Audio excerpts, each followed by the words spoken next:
I think an awareness is what we're trying to build in our students, in our future students, and in all students and teachers across the state. And in terms of explaining it to a young first grader, for example, I don't know if they need to have it explained to them because it's become such a part of their fabric already. They're using it and don't even know it in some cases. And if you look at even your phone, whenever you Google anything and do any kind of a search engine request, one of the very first things that comes up is AI says this. And so it's become not only a very important resource and tool, but also something that is continuing to evolve and improve on a daily basis. To me, it's a universal tool. It's applicable to every discipline, and every discipline has to figure out how they're going to deal with it and how they're going to leverage it. I think the positive about it is I hope that students down the line can just have a better grasp of it and understand that it's not something to do your homework for you or any of that, because we're here to get a degree and you can't have someone else doing your homework, but that it's a helpful tool, especially with big projects that you need help with, and it's right there answering those questions, and hopefully students down the line can understand that and know how to use it properly. I currently work in tech and STEM education, and so I work with pre-service teachers, and I luckily have the opportunity where I get to work with students in the elementary ed program also. They take some of the classes that I teach, and then I work with secondary teachers that are doing tech and STEM degrees. But then I also have K-12 experience where I'm a former elementary teacher, so I feel like I am excited about how this can be introduced and purposefully integrated on all these various levels. And when it comes to just AI literacy for an elementary student and even the teachers, and helping to personalize it to their needs and for all the different roles that we see within the education system.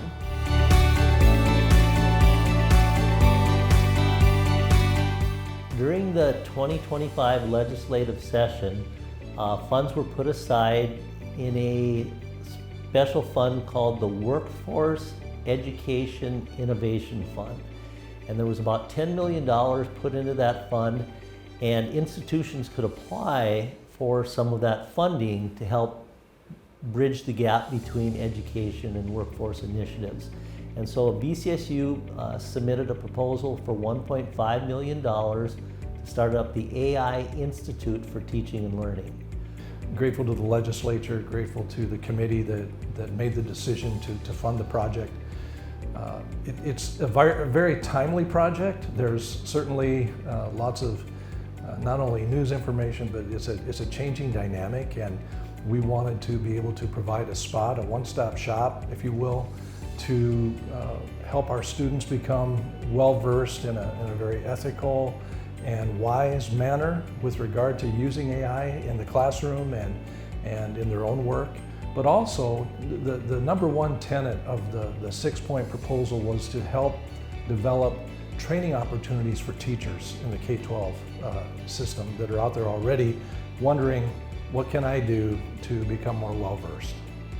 We take pride in partnering with other institutions, so we reached out to EDUTech to start with, and we also reached out to some of our sister institutions in the North Dakota University system.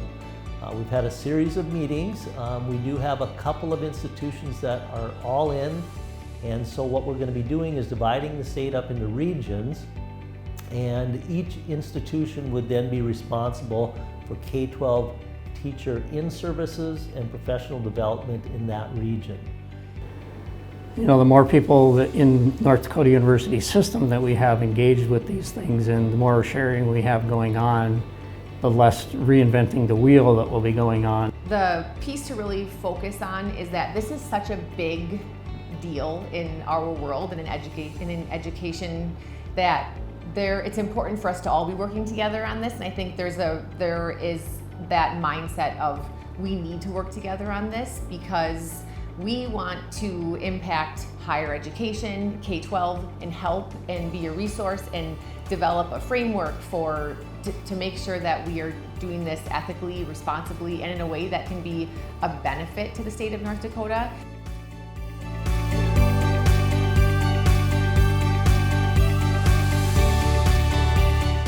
For me personally, what I really am interested in is one, looking at how we can use it for teachers to be more efficient and to help them with their workload, because we do need more teachers, we need to retain teachers, and this is a way that we could help them with that, whether it be with lesson planning, unit planning, personalizing learning for their students, and then on the student side of things, really showing them how AI can be used as to be creative. Well, when our students graduate from our schools, they're going to have to deal with AI in their life and in their jobs. In most careers are going to have some aspect of this. And so how do you go from you can't use this to now we expect you to be an expert on it? That's real difficult. Again, the purpose of the AI, one of the purposes of the AI Institute is to promote ethical and responsible use of AI. And I think if we can do that, AI will be embraced by more people. We're not trying to in any way undermine the educational process. I believe that AI has a role in improving instruction and in helping students learn quicker, learn better, and that's our point here at VCSU. The goal would be as many teachers and students that we can support and provide training to in a way that can enhance their teaching and learning would be the best outcome that we can hope for.